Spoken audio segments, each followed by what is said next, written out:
જય શ્રી કૃષ્ણ મિત્રો, નિત્ય સત્સંગમાં આપ સૌનું સ્વાગત છે। આજે આપણે સાંભળીશું પુષ્ટિ માર્ગમાં પવિત્રા એકાદશીનું મહાત્મય। જો આ વિડીયો તમને પસંદ પડે તો લાઈક અને શેર કરી ચેનલને સબસ્ક્રાઇબ જરૂરથી કરજો। પુષ્ટિ માર્ગ ભાવાત્મક છે, જેમાં પવિત્રા એકાદશીનું વિશેષ મહત્વ છે।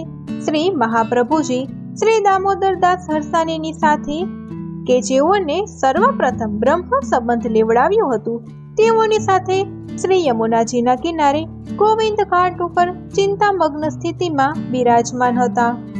તેમને બહુ જ વિરહ તાપ થઈ રહ્યો હતો, ત્યારે શ્રીજી બાવા તે સહન ન કરી શક્યા અને 1547ના શ્રાવણ સુદ એકાદશીની મધ્યરાત્રિએ ગોકુલમાં શ્રી મહાપ્રભુજીની સમક્ષ પધાર્યા અને આજ્ઞા કરી, વલ્લભ, તમને જીવના ઉદ્ધારની ચિંતા થાય છે ને?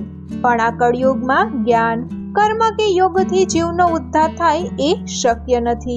જે જીવ શરણાગત ભાવથી મારા ચરણ શરણમાં આવશે તેનો ઉદ્ધાર જરૂર થશે। માટે આપ પુષ્ટિ જીવોને બ્રહ્મ સંબંધનું દાન કરાવો। આ પ્રમાણે આજ્ઞા કરી શ્રીજી બાવાએ શ્રી મહાપ્રભુજીને બ્રહ્મ સંબંધ મંત્ર આપ્યો। તે વખતે શ્રી મહાપ્રભુજીએ પ્રસન્ન થઈ શ્રીજી બાવાને કેસરમાં રંગેલું સૂતરનું પવિત્ર ધરાવ્યું।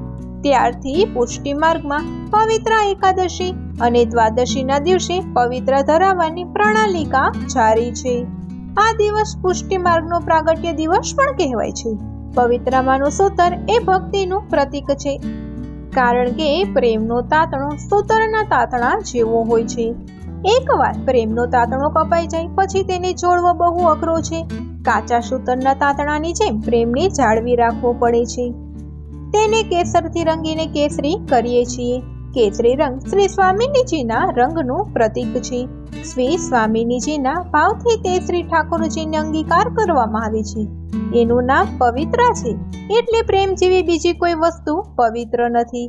એટલે કેસરના રંગમાં રંગી કેસરી પવિત્ર શ્રી ઠાકોરજીના કંઠમાં ધરાવવામાં આવે છે।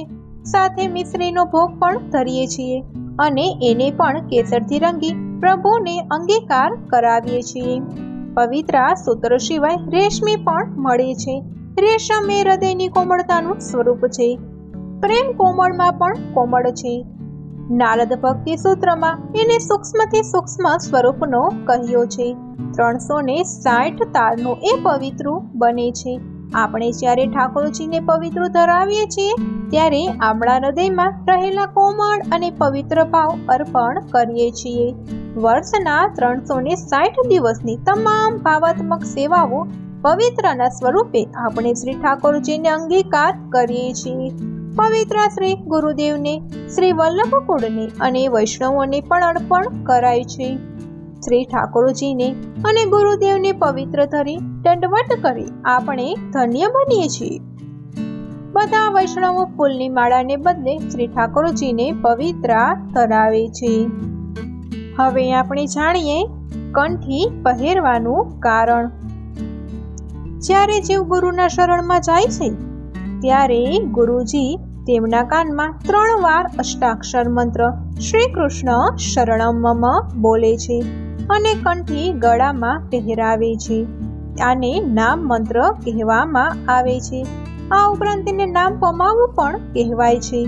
જ્યારે જીવ બ્રહ્મ સંબંધ લેવા ગુરુ પાસે જાય છે ત્યારે અપરશ કરાવી તેમને ઠાકોરજીની સન્મુખ લઈ જવામાં આવે છે અને ત્યારે તેમના હાથમાં તુલસી દળ મૂકી તેમને કંઠી પહેરાવી મંત્ર બોલાવવામાં એટલે કે બ્રહ્મ સંબંધનો મંત્ર કહેવામાં આવે છે। મંત્ર બોલાવ્યા બાદ તુલસી દળ પ્રભુના ચરણમાં સમર્પિત કરવામાં આવે છે। આ સંપૂર્ણ પ્રક્રિયાને બ્રહ્મ સંબંધ કહેવાય છે। આ મંત્ર ગુપ્ત હોય છે અને તે અપરશમાં પ્રભુની સન્મુખ જ બોલવામાં આવે છે। તેને જાહેરમાં બોલી શકાતો નથી। આમ આ બીજી કંઠીને બ્રહ્મ સંબંધ મંત્રની કંઠી કહેવાય છે। કોઈ પણ જીવને ક્યારેય પણ કંઠી વગર ન રહેવું જોઈએ।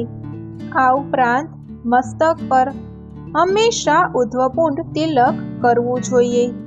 તો મિત્રો, આ હતું પુષ્ટિ માર્ગમાં કંઠી તથા બ્રહ્મ સંબંધનું મહાત્મય.